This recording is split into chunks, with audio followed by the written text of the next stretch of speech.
Salut, moi c'est Jérôme Vermelin et vous écoutez Les gens qui lisent sont plus heureux. Et si, à l'heure où les réseaux sociaux vampirisent nos cerveaux, prendre le temps d'ouvrir un livre était devenu un acte de résistance? Ce podcast, c'est celui des passionnés de lecture, sous toutes ses formes, sans préjugés. Dans cet épisode, mon invité est le romancier français Nicolas Beuglet. Il y a une règle que je m'impose à chaque fois, c'est que je déteste les thrillers ou les histoires quelles qu'elles soient, où on me pose une grande question, on m'apporte pas de réponse à la fin, où on me dit la réponse est en toi.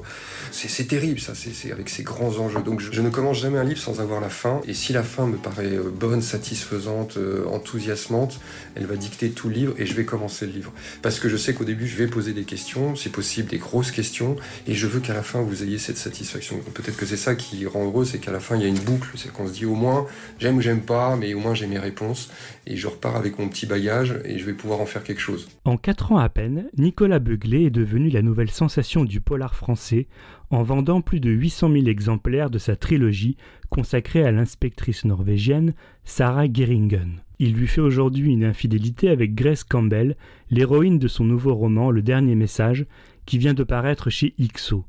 Grace, c'est une flic écossaise qui, après avoir été mise au placard par sa hiérarchie, est envoyée enquêter sur le meurtre de l'un des pensionnaires d'un monastère tout droit sorti du nom de la rose. Nicolas Beuglet a le chic pour construire des intrigues machiavéliques où la science et nos peurs les plus irrationnelles se mêlent de manière étonnante. Ancien journaliste à la télévision, Nicolas Beuglet a mis plusieurs années et un burn-out au passage pour se consacrer à l'écriture. Je l'ai retrouvé chez son éditeur pour un entretien sans tabou, à l'heure où l'actualité semble chaque jour dépasser un peu plus la fiction. Bonjour Nicolas Beuglet. Bonjour. Ça va bien ? Bah oui. dans une France propice à la lecture, j'ai envie de dire en ce moment, non ?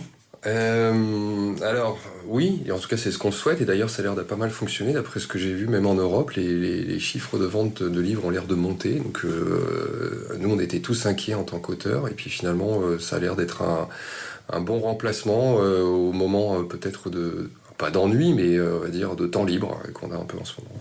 C'est-à-dire que le livre c'est devenu un refuge ?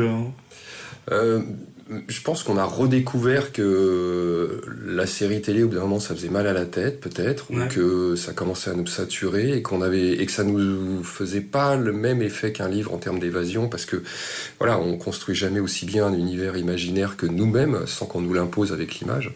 Et cet univers imaginaire, à travers la lecture, forcément, il est suggéré et on se le crée, on se le fabrique et surtout on se le rejoue autant qu'on veut, avec nos propres décors, nos propres comédiens, nos propres émotions. Ça, c'est quelque chose, moi, qui m'a toujours fasciné dans la lecture, d'ailleurs, c'est cette capacité à donner à l'homme ce qu'il n'aura probablement jamais, à savoir une forme d'immortalité et d'ubiquité, en fait. Ça, et je pense que c'est ça qui fait qu'on adore la lecture, parce que ça nous permet de toucher un pouvoir qui est l'une des quêtes primordiale de l'humanité, quoi. Les premiers textes qu'on a découverts, écrits, c'est l'épopée de Gilgamesh, sa quête, c'est l'immortalité, et je trouve que la lecture offre ça. En plus, vous connaissez bien les différents supports, parce que les séries télé, vous en avez écrit un petit peu. Pour vous, il n'y a pas photo entre les supports et les formes d'expression ? J'ai beaucoup aimé aussi écrire en série télé, et je pense que d'ailleurs mon écriture de roman est aussi basée sur ces espèces d'un peu d'urgence de la narration, de tenir le lecteur en haleine, d'avoir des cliffhangers, donc des fins à suspense à la fin de chaque chapitre. Peut-être qu'aussi parce que comme j'ai travaillé en télé avant d'écrire des scénarios, je fabriquais des émissions où on sait bien qu'on est soumis à l'audimat et à la capacité à se faire zapper très vite. Je pense que j'ai gardé cette espèce de réflexe de vouloir capter l'auditoire au maximum. Et d'ailleurs, ce qui est amusant, c'est que quand j'ai soumis mon premier manuscrit à IXO, Le Cri, qu'ils ont aimé. L'un des conseils que Bernard m'a donné pour que je puisse quand même un peu l'améliorer, il m'a dit, mais prends ton temps. T'es pas en série télé là, t'as le temps d'installer tes personnages, t'as le temps de nous prendre. Nous on est dans le livre, maintenant on reste avec toi, t'as pas la crainte qu'on s'en aille, donc prends ton temps. Et je me souviens que ça m'avait pas mal libéré dans la manière dont j'avais appréhendé mon personnage de Sarah Geringen, inspectrice norvégienne, et j'avais réécrit 50 premières pages en me mettant avec elle dans son quotidien, et elle appréhendait beaucoup plus que ce que j'avais fait dans la première version. Alors 50 pages qui ont disparu au final, mais qui qui ont été au final distillées dans tout le livre. Voilà. Et je me souviens que ça m'a pas mal marqué. Donc il n'y a quand même pas la même manière d'écrire entre ces deux formats. Et très honnêtement, on a une liberté d'expression en littérature, dans les romans, qu'on n'a pas du tout dans les séries télé. Il n'y a pas de cahier des charges. Non, et je pense que, ça c'est mon analyse, mais je pense que le milieu de la série télé et du cinéma en général fonctionne à la peur de ne pas plaire, à la peur des enjeux financiers, et je crois encore que la littérature fonctionne à l'envie et à l'audace. Voilà. Donc il y a plus de possibilités encore aujourd'hui au niveau des romans. Alors le Bernard que vous avez cité, c'est Bernard Fixot, c'est le patron d'Ixo, c'est cette maison d'édition qui vous accueille donc depuis déjà quelques années. Alors le nouveau roman, c'est le dernier message. On va reparler de la passion de l'écriture, de la lecture, et surtout comment vous êtes venu à l'écriture de romans.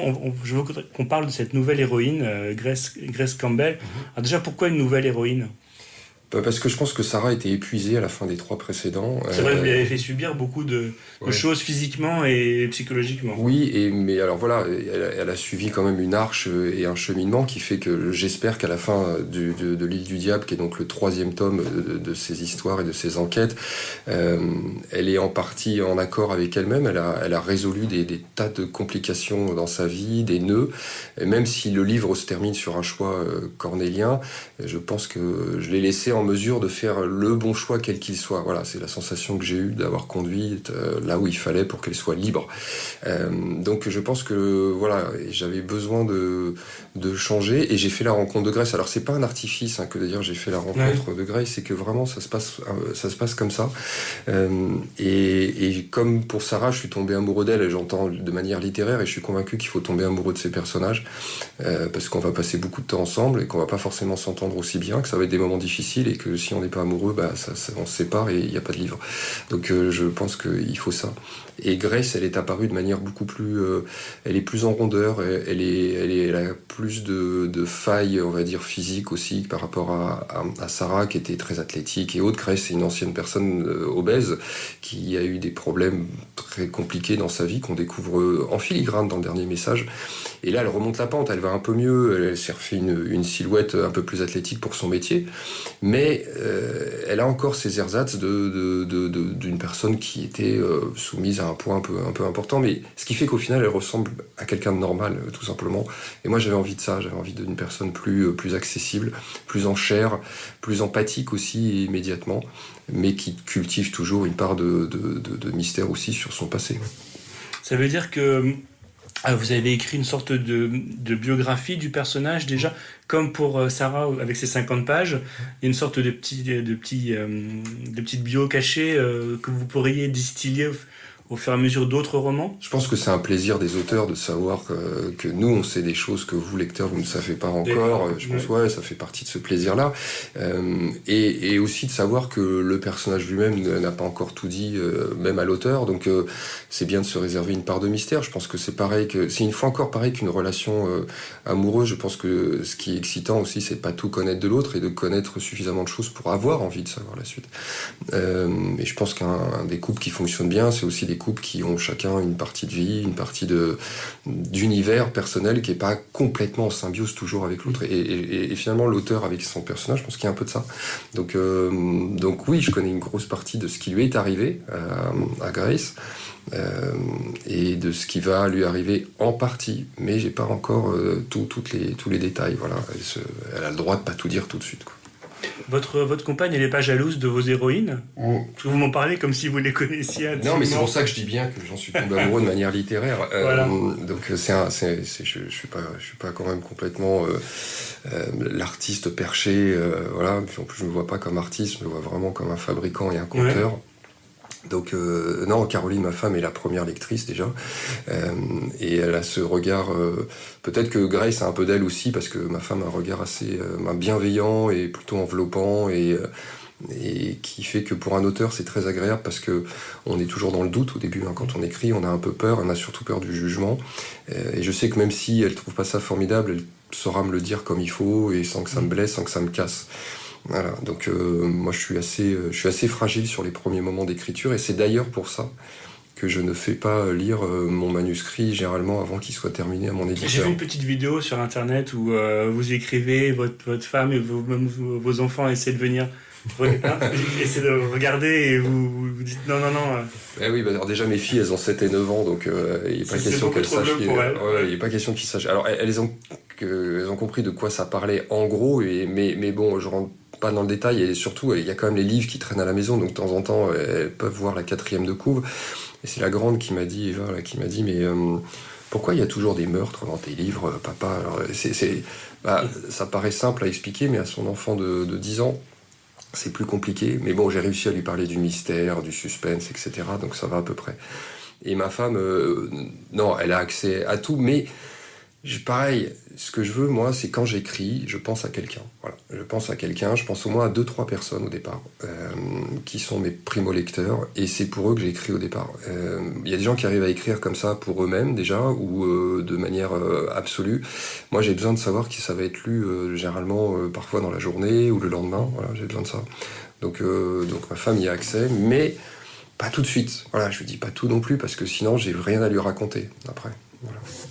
Alors cette première enquête avec Grace, elle nous emmène dans un monastère avec un premier crime, un premier cadavre qui je ne sais pas si on peut raconter dans les détails la manière dont il a été tué, mais c'est très particulier. En tout cas, on est dans un monastère. Moi, j'ai cru qu'on était dans le nom de la rose, sauf que non, on est bien au XXIe siècle. Il existe ce monastère, expliquez-moi un petit peu. Alors le monastère qui est sur l'île d'Iona, qui ouvre le dernier message, et dans lequel, comme vous le disiez, on retrouve la première victime assassinée dans des conditions d'une façon effectivement très bizarre, mais une fois encore ça a beaucoup de sens dans l'histoire et dans l'enquête. Ce monastère existe vraiment, et il est habité par quelques moines aussi en permanence. Comme là, il y a une communauté qui est très, très restreinte, il y a 5 moines, et la victime est un pensionnaire qui n'est pas un moine. Et on peut aller visiter ce monastère sur cette petite île qui est au large de l'Écosse. Vous y êtes allé? Alors ça, je vous dirai après. Ouais. Ce qui m'a fasciné là-dedans, c'est que de ce petit monastère perdu là au fin fond de l'Europe sont partis les premiers on va dire prêtres qui sont allés évangéliser toute l'Europe. C'est de là que c'est parti, c'est là qu'a été enterré Macbeth, sa tombe est toujours là-bas. Il y a le chemin des morts qui mène jusqu'au cimetière avec ces tombes qui sont un peu écroulées d'ailleurs et qui regardent la mer et les falaises. Donc c'est vraiment propice à une imagination assez fertile, mais ce que j'aimais, moi ce que j'aime, c'est ancrer mes histoires dans l'histoire avec un grand H, et qui ait des racines profondes dans notre inconscient collectif aussi. Moi j'aime ça, j'aime que ça se nourrisse de ça. Et quand vous connaîtrez l'histoire, si vous avez l'envie de lire le livre, quand vous connaîtrez l'histoire, vous verrez que c'est pas pour rien que le crime a eu lieu là-bas, c'est pas pour rien que ce soit ce personnage, et il y a une espèce de boucle qui se termine là-dedans. Donc après, est-ce que j'y suis allé? Non. Et je cultive cette espèce d'envie de pas aller sur les lieux dont je parle, en fait, généralement. Je me suis rendu compte, au fur et à mesure, quand j'étais journaliste, que... alors, on parle très bien des endroits qu'on a vus quand on est journaliste, quand on doit les décrire, mais je trouve que quand on est auteur, on parle jamais aussi bien que des lieux que lorsqu'on les a imaginés, en fait. Parce que moi, mon rôle, mon métier, c'est pas de vous décrire l'endroit où vous allez être dans le livre, c'est de vous donner l'impression d'y être. C'est de vous donner la sensation d'y être, c'est de vous sentir les bruits, de vous sentir d'avoir les odeurs, d'avoir les sensations sur la peau, que ce soit d'humidité, de soleil, de chaleur, de tout, c'est ça. Et je crains qu'en allant sur place, on se dit, ah, ça sent ça, je vais l'écrire et tout, ça, on voit ça et tout, mais ça soit documentaire et pas sensitif. Donc jusque-là, je me renseigne suffisamment pour pas raconter normalement de bêtises. Je vais parfois même me questionner des blogueurs qui sont allés sur place en disant, voilà, vous avez pris des photos et tout, mais vous m'avez pas parlé de comme je vous le disais, des bruits qu'on entendait près de la mer. Est-ce que c'est fort? Est-ce que c'est pas fort? Est-ce que là, j'ai vu qu'il y avait des plantes? Est-ce qu'on entend les abeilles? Est-ce que, voilà, ce genre de détails. Et ça me permet, moi, de construire ensuite quelque chose qui me parle à moi, qui me donne, moi, l'impression d'y être. Et je me dis, si ça marche alors que j'y suis pas allé, ça devrait peut-être marcher pour les lecteurs. Et pour terminer, Le nom de la rose, c'est évidemment, c'est bien, c'est pas pour rien que vous en parlez, j'imagine, mais moi, c'est mon film préféré. Ça veut pas dire grand-chose préféré, mais c'est un film qui m'a profondément marqué à l'âge j'avais 15 ans quand je l'ai vu, et aujourd'hui, ça reste mon film le plus fort. parce que ça a été la réconciliation parfaite de l'ambiance, de la narration, du suspense, du jeu d'acteur, et de la philosophie. Et voilà, c'était à la fois très plaisant en termes d'enquête, et en même temps très profond en termes de sens, sur l'opposition entre le rire et la religion, et tout ça, ça m'a beaucoup, beaucoup marqué. Et d'ailleurs, j'ai interviewé j'ai oublié son prénom, Jean-Jacques Hano, pardon, ouais. Le réalisateur, et je lui ai posé des questions, et je lui ai dit, mais vous savez quand même la première scène d'amour entre Adzo et la jeune femme dans la cuisine, là, ça m'avait bouleversé. Christian Slater, qui avait 15 ans à l'époque. Ouais. Et il m'a dit, mais vous savez, si ça vous a marqué, déjà, vous n'êtes pas le seul. Et il me dit, je vais vous raconter pourquoi. Et bon, il m'a raconté comment s'était passée cette scène d'amour, qui est une scène d'amour authentique en réalité, et qui était la première scène d'amour physique avec pour Christian Slater. D'accord. Et à qui il n'avait pas dévoilé l'intégralité de la scène, et à qui il avait demandé à la comédienne, qui était un peu plus âgée, d'être la meneuse et de mener tout ça. Et il me dit, les sensations étaient réelles, et quand j'ai dit couper, à la fin de la scène, ils sont restés enlacés, et j'ai dû dire couper 3 fois pour qu'enfin ils s'éveillent de tout ça. Et voilà pourquoi ça m'a touché. Donc je pense que ce film, au-delà de l'enquête qui est à l'intérieur, m'a aussi beaucoup marqué émotionnellement. Alors vous avez mentionné le fait que vous étiez journaliste, on faisait le même métier, Nicolas, et puis tout a changé. Alors je ne sais pas si c'est du jour au lendemain. Non, pas du jour au lendemain, mais c'était bien d'être journaliste ou il vous manquait un truc? Non, j'ai adoré ça. J'ai adoré ça quand j'ai fait, vous savez, j'ai fait une école de commerce, donc ça n'a pas grand-chose à voir. Et dès on va dire, les 15 premiers jours de l'école, je me suis dit, c'est pas ça que je veux faire. J'ai envie de raconter des histoires, j'ai envie de raconter ce qui se passe autour de moi, et j'ai envie de le faire savoir aux autres. Je vous passe ces détails, mais j'ai fini par être journaliste après mon école. J'ai été journaliste pendant l'école, en fait, déjà. J'ai travaillé au Figaro étudiant en parallèle, j'écrivais le soir, j'allais à l'école la journée, bon. Et j'ai adoré faire ce métier pendant 15 ans. Presse écrite, presse radio, puis après télé. Jusqu'à M6, j'ai été présentateur, aussi rédacteur en chef d'autres émissions. J'ai fait plein de choses. Directeur artistique. Donc je me suis de plus en plus orienté vers la création. C'est ça que j'aimais. Et j'ai jamais voulu. On m'a proposé d'être directeur de chaîne ou de choses comme ça, mais je sentais que j'allais quitter la fabrication et que j'allais pas aimer ça. Mais est venu un moment où la télé m'a demandé de fabriquer des choses dans lesquelles je croyais plus trop, notamment la télé-réalité ou fiction-réalité, on va dire. Et surtout, comme vous disiez, on faisait le même métier, c'est-à-dire que notre truc, c'est de raconter. Sauf que quand on est journaliste, on doit être le plus proche des faits. Bon, voilà, moi, au bout d'un moment, j'avais envie d'être plus libre.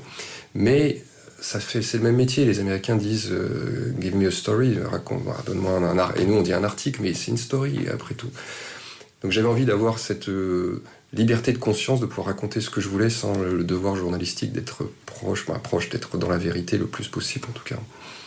Donc c'est la même chose, en réalité. Voilà. Et d'ailleurs, dans mes ouvrages, il reste cette empreinte du journaliste qui a envie de vous raconter autre chose qu'une histoire. C'est-à-dire que je veux du suspense, je veux de l'action, je veux de l'émotion, mais je veux qu'à la fin, vous ayez appris quelque chose, si possible.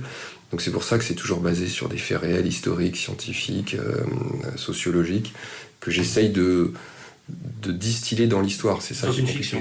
Ouais, mais c'est ça qui prend du temps, en fait. C'est de vraiment déjà sentir et trouver un sujet qui soit connu mais pas populaire, si vous voulez. C'est-à-dire que c'est des sujets, j'invente rien, c'est-à-dire qu'ils existent dans le milieu scientifique souvent, ou dans le milieu historique, mais il faut lire des biographies qui ne sont pas arrivées encore au grand public. Et puis on regarde, on se dit, mais c'est incroyable, comment j'ai pas entendu parler de ce truc-là, je suis passé à côté. Et là vient l'envie de le partager. Donc là, ça c'est l'envie du journaliste. Et puis après, l'envie de le partager, mais à travers une histoire, et ça c'est l'envie de l'auteur. Et donc ce qui est très dangereux, c'est d'être passionné par son sujet de fond et d'oublier qu'on doit raconter avant tout une bonne histoire. Donc c'est l'effort que j'essaye de faire. Et le piège dans lequel je veux surtout pas tomber, et c'est de faire des fiches Wikipédia qui sont plaquées entre deux narrations. Donc j'essaye de distiller ça et surtout de tricoter pour que vous n'ayez pas l'impression en fait de lire un documentaire. Mais c'est la même chose en fait. C'est le même principe que la mythologie ou la religion. En réalité, la Bible, c'est des histoires qui sont là aussi pour diffuser des idées. La mythologie grecque, quelle qu'elle soit, c'est pareil, c'est des bonnes histoires pour diffuser aussi des idées, parce que je pense une fois, et on revient à ce qu'on disait tout à l'heure sur la narration, je pense que notre cerveau est fait pour raconter et écouter des histoires. C'est comme ça qu'il retient. Et c'est comme ça qu'il transmet et qu'il prend du plaisir. J'ai lu, Nicolas, que pour vous, le passage à l'écriture, ça avait presque été une nécessité physique, psychologique, que vous avez fait un burn-out, et qu'il avait fallu presque... physiquement, il a fallu couper de tout pour arriver à l'auteur que vous êtes aujourd'hui. Comment ça s'est passé exactement ? Effectivement, ça a été très bizarre et très violent. Ça s'est passé un peu avant la fin de la télévision. C'est-à-dire que après ce burn-out, je suis quand même revenu en télé, mais pendant peu de temps, avant d'être auteur. Mais effectivement, j'ai écrit un premier ouvrage avant le cri qui s'appelle Le Premier Crâne, sous un pseudo, et qui était un thriller aussi. Et je l'ai écrit... Effectivement, c'est un peu compliqué à expliquer, donc c'est assez intime. Non, mais c'est intéressant. Pendant que je travaillais en télévision, j'adorais ça et je me donnais à 110%. Bon, vint un moment où j'ai comme mon corps à lâcher et je sais pas ce qui m'arrivait, donc j'ai fait ce qu'on appelle un burn-out et j'ai dû me retirer de la vie, vraiment, pendant... moi, je croyais que ça allait durer 15 jours et ça a duré 1 an. C'est-à-dire que j'étais devenu agoraphobe, je pouvais plus sortir de chez moi, je pouvais supporter que la nature, la musique classique. Mais je ne pouvais pas regarder un écran, je pouvais à peine lire, je dormais pratiquement plus. Bon bref, ça a été très très compliqué et je savais pas si j'allais m'en sortir en fait, parce que je savais pas j'avais des crises d'angoisse, des tas de choses comme ça qui étaient sidérantes, c'est-à-dire qu'on peut plus vivre, hein, vraiment. Voilà. Et on m'a dit oui, vous allez guérir, mais on peut pas vous dire quand. Et le temps est très très très long. Et on se dit à un moment, mais je vois pas d'issue. Et a brillé tout au fond, loin, une espèce de possibilité créative quelque part. C'est-à-dire qu'un jour, autour d'un lac, je me souviens, j'étais tout seul, et est venue cette idée du premier crâne, d'un crâne humain qu'on aurait retrouvé, qu'on daterait, qui serait plus vieux que la dernière espèce humaine connue quand on remonte dans le temps, et donc à qui il appartient, etc. Et cette idée-là, elle m'a permis de tenir, parce que je me suis dit, il faut que je tienne pour qu'un jour je retrouve la force d'écrire cette histoire, parce que j'ai très très envie de l'écrire. En fait, c'est comme ça que ça s'est passé. C'est l'envie de créer qui a dicté l'envie de peut-être aller mieux, ou en tout cas de me dire que j'avais un projet après. Et je ne savais pas quand viendrait l'après, mais le fait de savoir qu'il y avait un projet, peut-être que ça a accéléré cet après. Donc, ouais, ça m'a vraiment sauvé, je pense, ça. Donc voilà. Alors vous êtes la preuve que les gens qui écrivent sont plus heureux, deviennent plus heureux. Le titre du podcast, c'est « Les gens qui lisent sont plus heureux ». C'est la question que je pose à tous mes invités. Est-ce que pour vous, Nicolas Beuglet, les gens qui lisent sont plus heureux ? Vous pouvez dire non. Non, je ne vais pas dire non. Je ne sais pas, en fait. Je ne sais pas. Et c'est une question que je me pose dans le dernier message, d'ailleurs. C'est-à-dire que j'ai la conviction que la lecture apporte du plaisir, c'est certain, donc devrait nous rendre plus heureux. Elle apporte aussi de la connaissance et du savoir. Et c'est là que je me pose des questions. Moi, personnellement, le savoir me rend plus heureux. Mais je me pose quand même la question de savoir jusqu'à quel point il me rend plus heureux quand j'en sais peut-être trop sur certaines choses, ou je me pose trop de questions. Je ne sais pas si vous voyez ce que je veux dire, mais quand plus on lit, plus on va avoir envie de creuser, et plus on va se rendre compte qu'il y a plein de questions auxquelles on n'a pas de réponse, alors qu'avant, soit on ne se posait pas la question, soit on se disait qu'il doit bien avoir la réponse quelque part, et donc on n'était pas inquiet. Mais quand on découvre qu'en fait il n'y a pas des réponses à tout sur l'existence, sur beaucoup de choses, ça peut rendre inquiet et ça peut rendre malheureux. Donc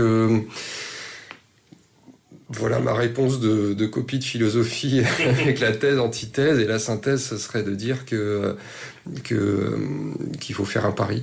Voilà, et qu'il n'y a que comme ça que ça fonctionne. Voilà, c'est pas le pari pascalien, mais c'est un peu ça, c'est de se dire, moi je fais le pari de croire que ça me rendra heureux, et puis ça devrait marcher. Mais ce qui est certain, c'est qu'avec vos romans, on n'en ressort pas. On a vu des choses horribles, terribles, mais on en ressort bien quand même, parce qu'on a passé un bon moment et on a appris des choses, et quelque part, on a envie d'y retourner. Donc ça veut dire que Ça veut dire que ça fait du bien, même un thriller. Et c'est mon souhait, et c'est pour ça que il y a une règle que je m'impose à chaque fois, c'est que je déteste les thrillers ou les histoires quelles qu'elles soient où on me pose une grande question, on m'apporte pas de réponse à la fin, où on me dit la réponse est en toi. C'est terrible ça, c'est avec ces grands enjeux. Donc je ne commence jamais un livre sans avoir la fin, et si la fin me paraît bonne, satisfaisante, enthousiasmante, elle va dicter tout le livre et je vais commencer le livre. Parce que je sais qu'au début je vais poser des questions, si possible des grosses questions, et je veux qu'à la fin vous ayez cette satisfaction. Peut-être que c'est ça qui rend heureux, c'est qu'à la fin il y a une boucle, c'est qu'on se dit au moins j'aime ou j'aime pas, mais au moins j'ai mes réponses, et je repars avec mon petit bagage et je vais pouvoir en faire quelque chose. Je me retrouve pas livré à moi-même avec encore plus de questions, ou en tout cas j'ai des pistes pour y réfléchir. Donc ça pour moi je pense que ça participe du plaisir de lecture que d'avoir un livre bouclé. Alors ce roman, je veux dire que c'est le dernier que vous avez écrit avant la pandémie. Ouais. J'en parle avec beaucoup de créateurs, pas seulement les écrivains, mais est-ce qu'à partir de maintenant on va pouvoir écrire des fictions qui se déroulent de nos jours sans faire écho d'une manière ou d'une autre à ce qu'on est en train de vivre? Vous devriez écrire, hein, Jérôme, parce que c'est vraiment une question qu'on se pose quand on commence à écrire. C'est vrai. Non, mais c'est vrai, c'est que je me suis posé... Là, je suis en train de réfléchir effectivement pour ça. Et je me suis dit, Grèce ne peut pas vivre dans un monde, si ça se passe en tout cas de manière contemporaine, dans un monde où il n'y a pas eu cette histoire-là. Ce qui est étonnant, c'est qu'on s'autorise beaucoup de liberté dans la narration contemporaine, où on n'est pas obligé de faire allusion à tout ce qui se passe politiquement, etc. Oui, mais là, on se dit que ce n'est pas possible. C'est-à-dire que c'est un peu comme si on effaçait une guerre mondiale de la narration historique de l'humanité, et puis on se dirait non, ça colle pas, les gens vont pas y croire. Donc oui, ça va être très intéressant de voir comment chaque auteur va réussir à s'en emparer sans que ça soit rébarbatif, sans que les gens aient l'impression qu'on leur replonge le nez dans une période dont on n'est pas sorti et qui n'est pas agréable. Et je pense que ça demande un vrai effort. Et là, je cogite énormément là-dessus, en fait. Voilà, sur la manière de... C'est un casse-tête ? Oui, parce que moi, j'ai le sentiment que c'est pas agréable et que c'est pas du plaisir de reparler de ça. Et en même temps, je pense qu'on a rarement vécu une époque depuis les 20, 30, 40 ans où on ne s'est pas posé autant de questions sur beaucoup de choses.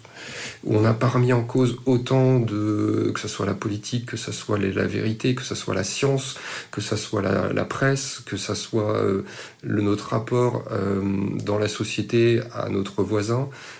C'est ça qui va être questionné, je trouve. Et puis, on va être obligé, je crois, après ça,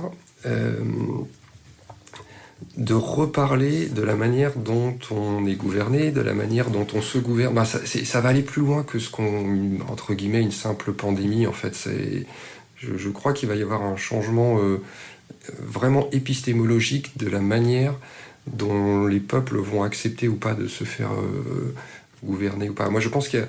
Voilà, et je sais que moi, je réfléchis autour de ça en ce moment, sur ce phénomène-là, qui en plus touche à notre quotidien, et une fois encore à notre rapport à l'autre. Il y a quelque chose que j'avais pas ressenti moi depuis très longtemps, c'est le jugement du regard d'autrui entre ceux qui portent un masque, ceux qui décident de pas le porter, même si c'est hors la loi, pour des raisons qui leur appartiennent, et peut-être qu'eux ont fait beaucoup de recherches et qui sont aboutis à la conclusion mais ce n'est pas possible de le dire en société autrement que de dire à la personne qui vient nous dire « Ouais, pourquoi vous portez pas un masque ? Est-ce que vous avez une heure qu'on discute pour que je vous dise pourquoi ?» par exemple. Voilà. Ça va devenir compliqué, en fait, et je crains vraiment une vraie scission. Donc voilà, c'est là-dessus que je réfléchis en ce moment. Donc oui, donc c'est pas exclu que la crise actuelle soit dans votre prochain roman. Non. Ou alors on retourne dans un monastère et on ne sait, parce qu'il doit y avoir des endroits dans le monde où on peut raconter une enquête criminelle et où les gens vivent complètement coupés de ça. Hein. Mais oui, mais je me dis que la facilité, ce serait de pas en parler. Ouais. L'erreur, ce serait d'en parler frontalement. c'est-à-dire de redire ce qu'on a vécu, moi ça ne m'intéresse pas. Et chercher le coupable, ouais. Qui n'est qu'un pauvre petit pangolin. Et donc j'essaye de trouver la manière la plus enthousiasmante d'en parler, pour une fois encore faire aboutir à gravir une petite marche, quoi, si possible, dans la réflexion générale de la façon dont nous, on fonctionne tous. Voilà, c'est ça qui me travaille énormément en ce moment. Voilà, parce que je passe énormément de temps à lire énormément de documents sur cette histoire. J'ai envie de comprendre, j'ai envie de savoir, et jamais j'ai eu à ce point l'impression que l'information ou la vérité me glissait entre les doigts, quoi. Donc, avec cette idée aussi, que cette impression que l'actualité est plus folle que la fiction. Bah, non oui. La rejoint, ça c'est sûr, mais qu'elle prend des tournures tout d'un coup dignes de... Alors c'est peut-être aussi la façon dont, là je fais l'autocritique de mon métier, mais nous, dans l'information, on aime bien créer des rebondissements tous les jours et nourrir le truc. Bah, bien sûr. Et là on a l'impression qu'on est dans un bon thriller, il y a un cliffhanger tous les jours, non Nicolas? Oui, mais c'est pas ça que j'ai envie d'utiliser, moi justement. Je veux absolument m'éloigner de ça pour créer du cliffhanger sur plutôt la manière de réfléchir à ce qui se passe là. Plutôt que de refaire la narration de notre quotidien. Mais ça va être très difficile parce qu'il faut à la fois être dedans pour comprendre et en même temps être à l'extérieur pour essayer d'en tirer des conclusions. Et bon, voilà. Donc je vais pas plus m'avancer aujourd'hui, mais je sens qu'il y a quelque chose de très très intéressant à raconter sur ce qui se passe là. Ouais, vraiment très intéressant. Et une fois encore, quand on a des enfants qui sont jeunes, on sait que le monde va pas être pareil pour eux. Et alors que, en fait, en tant que parents, on les a préparés à un monde qui ressemble à peu près au nôtre, ou en tout cas, dont on pouvait anticiper les changements. Et là, quand je les regarde, je me dis, mais est-ce que je me suis pas gouré avec ma femme? Est-ce qu'on se trompe pas sur la manière dont on va les armer? Parce que, quelque part, en tant que parents, c'est aussi notre rôle pour le monde d'après. Est-ce que j'ai bien compris ce qui allait se passer? J'avais l'impression de savoir avant, plus là. Donc voilà, il faut que j'utilise mes outils d'auteur pour explorer ça. Écoutez, je vous propose qu'on reparle de toutes ces questions dans un autre épisode, dans un an ou deux, on verra. J'ai l'impression que dans un an ou deux, ce sera passé tellement de trucs. Ouais, je crois, je pense pas me dire bêtises en disant que ça aura tout changé. Ok, ben merci beaucoup Nicolas pour ce petit moment. Au plaisir. À bientôt, au revoir. Au revoir.